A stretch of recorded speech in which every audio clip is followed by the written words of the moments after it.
And we even have here in Maryland someone who was the chair of the Congressional Black Caucus at the time, who is currently running for the 7th district seat once again, Quasi Nfume. Many of you may know him, know of his name, but yes, he was the congressman for the 7th district before Elijah. He served for 10 years and he went on to the NAACP. But I want people to understand that we're in a different time, a different age, different place in history.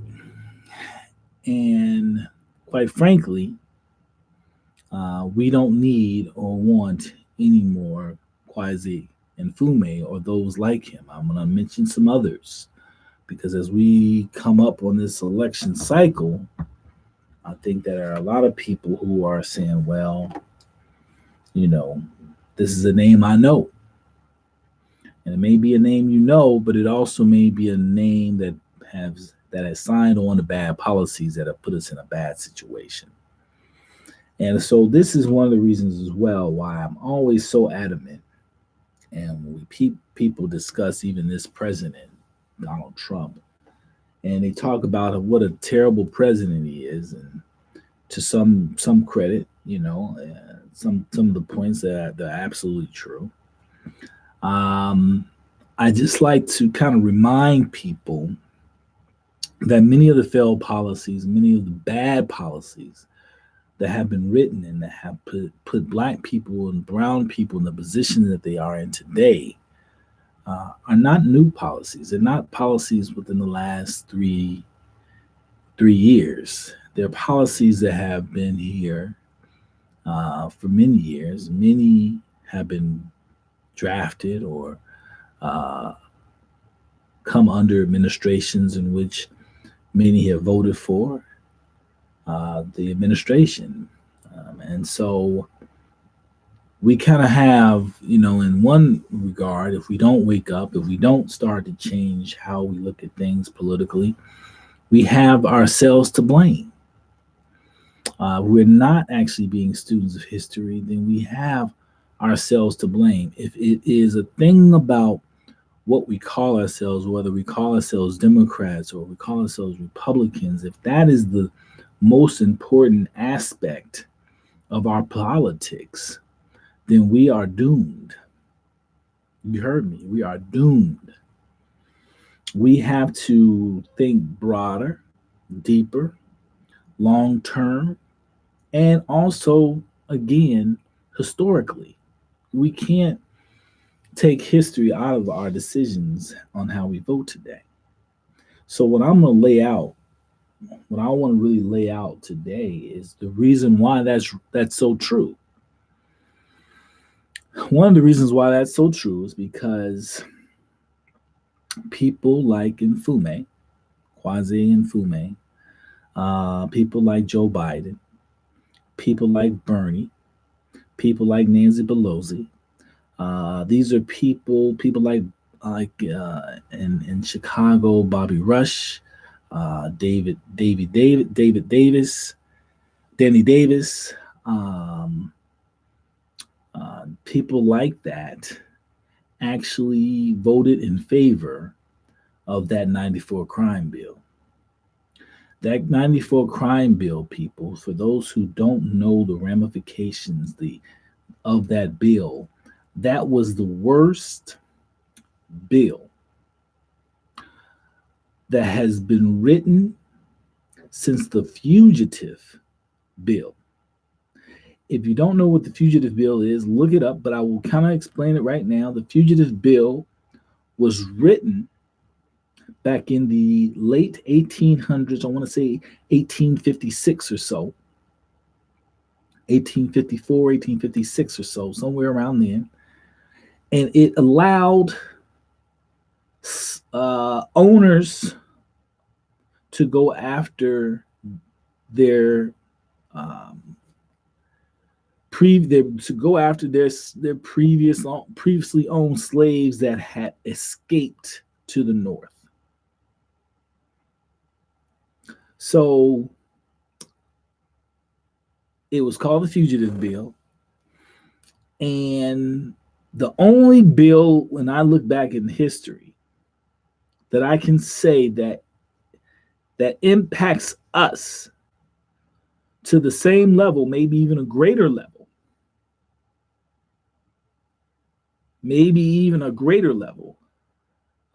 is the 94 crime bill. And we crushed Hillary Clinton, who actually didn't have any real direct involvement in the bill.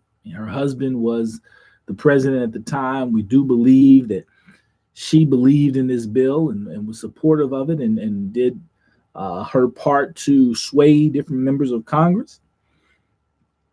But she herself didn't have a vote. She herself was not the president of the United States. But we crushed her on the fact that her husband was the president, and this is one of his policies. But Bernie signed off as well.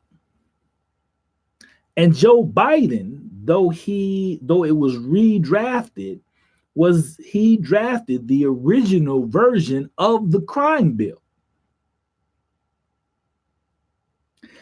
And Kwesi Mfume was the chair of the Congressional Black Caucus and fully supported, and I do believe he worked on behalf of Bill Clinton to sway other members of the Congressional Black Caucus to sign on to this bill as well. Well, I was at the debates the other day where he and my candidate, Maya Rockeymoore Cummings, and 5 other candidates debated on different topics and what they would do as members of Congress and what they have done as far as their political lives. And when Kwesi Mfume is confronted with his support of the 94 Crimes Bill, even knowing the ramifications, his best argument is, well, Bernie signed it too. He said this. I was present. Said a lot of people signed it. Most of the members of the Congressional Black Caucus. He didn't say, he left out the part due to him. But he said, and Bernie signed it too. He is right. He is correct. A lot of people signed it. Most of the members of the Congressional Black Caucus signed it. And Bernie signed it too. He is correct. But what does that say about his leadership? What does that say about any of those that I've mentioned's leadership? I do want to go on record because what he omitted, what he left out, was that the wisdom of the Congressional Black Caucus did not sign with him. The John Conyers didn't sign it. The Maxine Waters didn't sign it. The John Lewises didn't sign it. The Charlie Rangels didn't sign it. So what does it tell you? Jesse Jackson, our brother, whether you like him or dislike him, you have to respect his longevity, his commitment to his people. He's had his flaws. He's human. I have been in disagreement with him on many occasions, but I will say that Jesse Jackson loves his people. I believe that in my core. He has tried to maneuver and move in ways in which he thought could best benefit his people. I think sometimes he's been mistaken. I think sometimes he's been manipulated. I think sometimes he has been ill advised. But I do believe in the core of the man that he loves Black people.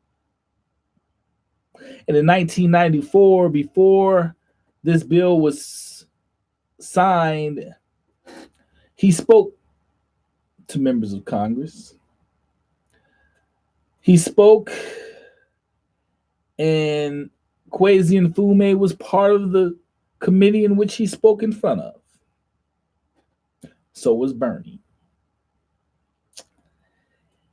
And he laid out so eloquently. It's still on CNN, C-SPAN. You can still find it. And if you're a friend of mine on Facebook, I've posted it several times. You can go through my feed.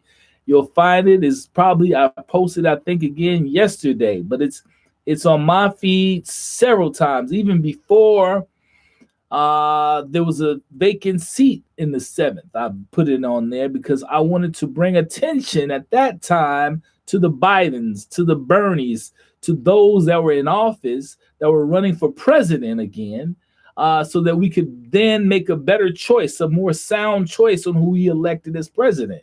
But since then, Nkrumah got into is trying to get back into politics, got back into the race of running for the 7th district. So I had to add him to it as well. But Jesse Jackson eloquently presents a case on how bad the bill is. He presents such a strong, compelling case, he himself breaks down in tears. This is before the damn bill was signed. Those who are considering Nkrumah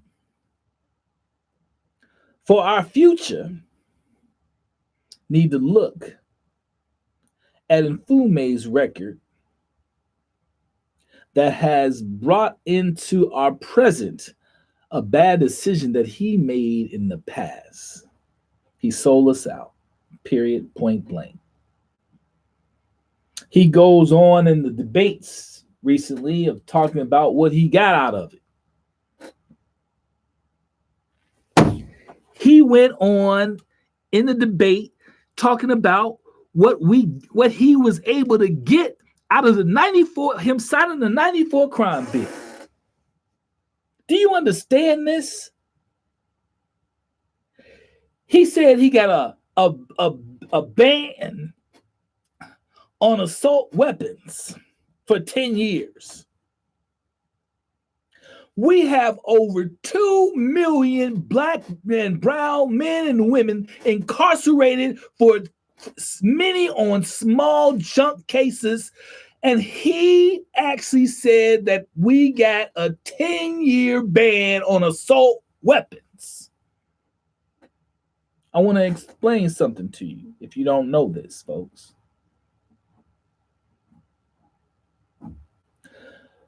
Baltimore City, Maryland, the state, the District of Columbia, and Chicago, 3 places where I've lived, and I've said this on previous shows, have some of the strictest gun laws on the books.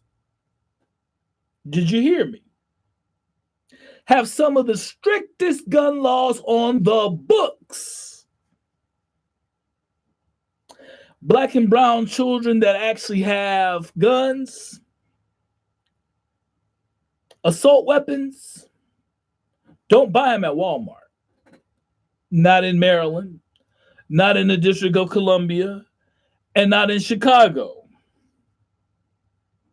So again, someone who is out of touch and wants to talk to us about a gun ban that didn't actually even affect Black, brown children who actually get assault weapons, because the weapons that come in our community are not bought at Walmart. They're dropped. that's sold illegally in the black market. So what he signed even on with that did nothing for us. He said they got some work training something or another written in the bill. Work training. 2 million, over 2 million black and brown people locked up. Families destroyed. And this Negro, this is who some of you are considering for the 7th district to take the seat of my brother who served the people, who loved the people of Maryland. This is the clown that you want to represent us in the 7th district of Congress. A Negro who's so fucking out of touch and who signed a death sentence for many of us. And we're not raising hell. I just don't understand this anymore. I don't understand black people. We don't care if you were informant for the FBI today. We don't care if you signed fucking bills that lock us up. I heard a Negro the other day, a frat brother, this was embarrassing. He said, lock him up. This nigga was happy to say lock him up. And if you know me, you know I don't say the word nigga, but this is a nigga. You have such disdain of yourself that you see black and brown young men with hatred. We're talking about a cracker. Woo! We're talking about a cracker president and his racism. What about these dumb niggas? I am that angry. You would say to lock them up. Woo!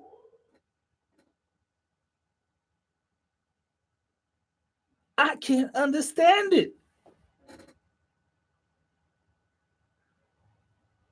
These are our children. Our children.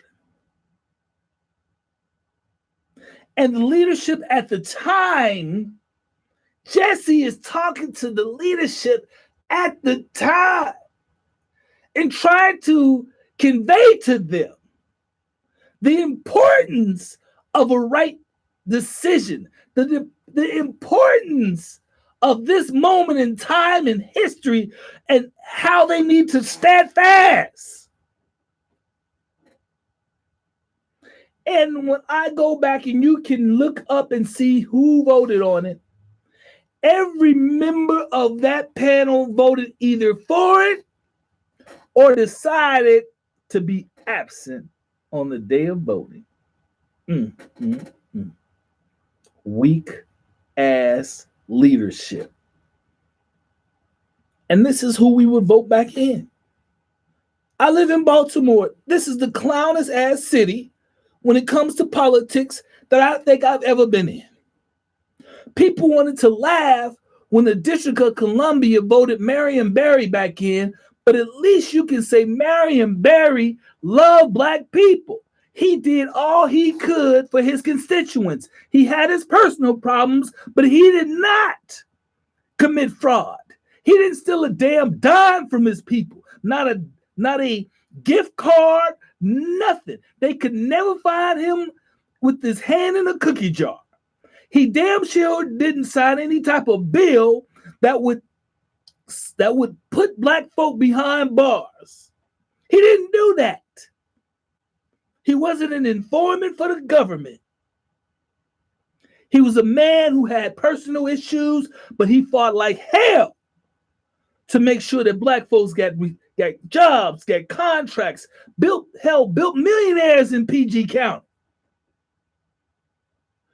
Baltimore is backwards politically. They have continued to vote in and vote for people who have not been effective, but who have many times even committed fraud and quite frankly disrespected the constituents that they represent. And they continue to vote these clowns in. And you ask them why, they say, well, he got me my first job. Are you kidding me? Well, he's a friend, or she's a friend of mine, and good friend of the family. Are you fucking kidding me? Now, I want to go on record. I've said it. Maya is one of my wife's best friends, college roommate, line sister. But guess what? If she had policies, or if we had discussions where she was not in support of black folk, to hell with that. I wouldn't be supporting her.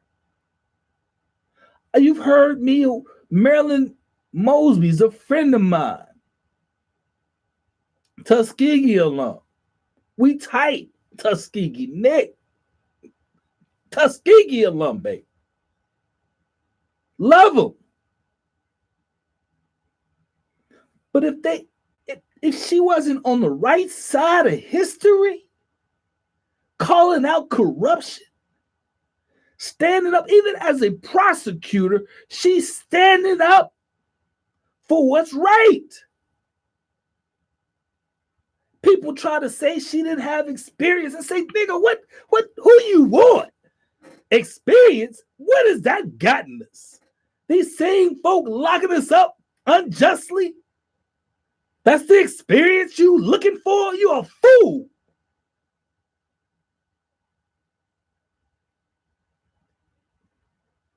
If it's inexperience, then damn it, that's what I'll take in order to get us out of this hell that we've been in. You fools keep electing the same fools, the same people who blatantly disrespect you. And Fume's got all types of baggage.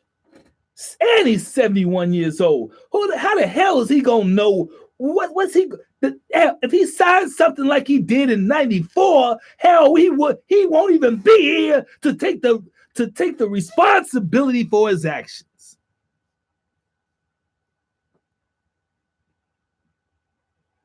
Stop making these goddamn silly ass moves. Everything is politics. Stop being foolish. Our lives depend on it. Our children's lives depend on it. We continue to make the same fucking mistakes and expect a different result. Trump, same shit. Doesn't surprise me that we have a Trump in office. This country has been a thief, a liar, a cheater, a narcissist, a hatred of black people. Hell, they birthed this fool. They birthed him. He's their firstborn. He's a messiah. And then they wondering why now. What? He's a fool. So they can see themselves a little clearer today. That's all. He's more narcissistic than a narcissist. That's all. He's an entitled baby. Huh? Mama and daddy, they can't take the entitlement of the child they birthed.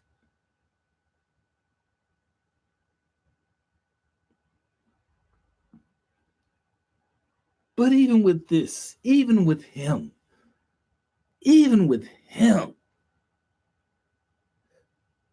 call it mistake, call it happenstance, call it whatever the hell you want to call it. at least he had something in him to sign a bill to reform the shit that Bill Clinton put in 94. He's got a prison reform bill to bring home many of those young men and women who were just thrown in jail for little or nothing. I know that many of you will say, you'll find some other white liberal reason to still hate on them. And that's fine. I'm cool with that.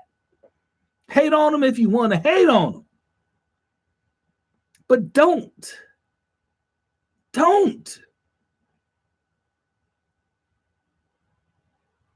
cut your nose off to spite your face. We've not had many politicians do for us genuinely because they wanted us to move forward. All of ours has been under pressure. Martin Luther King pressed Lyndon Johnson to sign the Civil Rights Act. He pressed him to sign the Housing Act. He pressed these things. They didn't come because Lyndon Johnson liked black folk. We live in a country that hates black people globally. Wake up.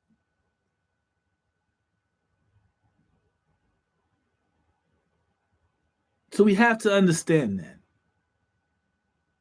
We have to understand that our last president, who we fell in love with, he was so charming. We loved his wife and his family, just charming. Gut the hell out of HBCU funding. Gut it. But we loved him anyway. Said he wasn't a black president. He was the president of all America. Like we didn't fucking know that. And we loved him. And he did some good things. And I'll go on record. He's one of my favorite presidents. But he could have did a hell of a lot more.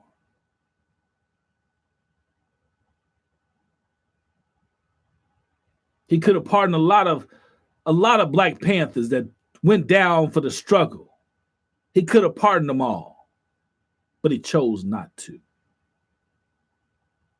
And he some say, well, he went to first black president to go to a jail. Hell, he didn't go until he was he didn't go until he was a lame duck president. And just him going, what did that do? What did that do? Not enough. Stop. Here we go again. We accept scraps. We're better than that. We're better than that. You were born winner. And you're better than that. Quit taking the scraps off the floor. You deserve more. We deserve more. So at this political cycle, look at the candidates.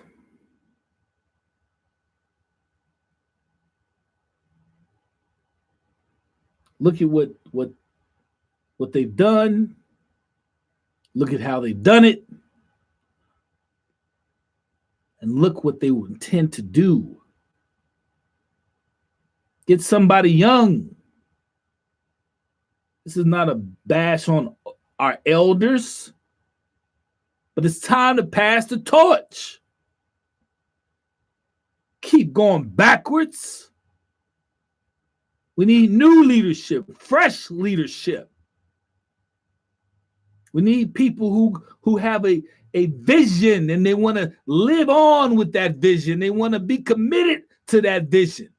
and be held responsible for their decisions and their vision. Not folks still living off their past, want to still see if they can get jiggy with it.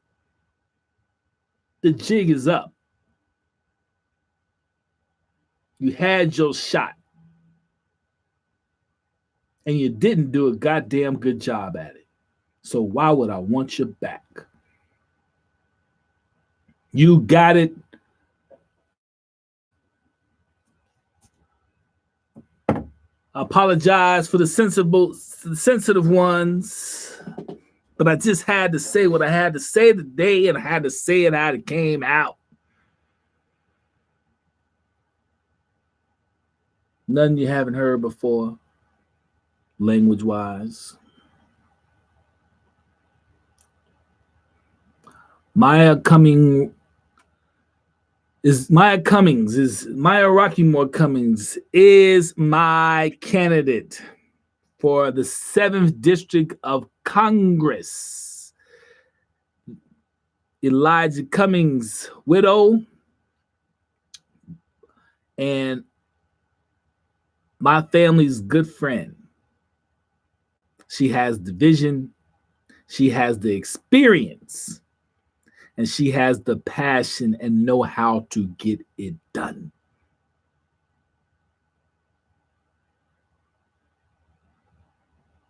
Let's not go backwards, folks. Let's go forward. That is my show. I hope you enjoyed it as much as I enjoyed giving it to you. You have been listening to Connection. I am your host, Gary Rockman. And until next week, keep moving forward.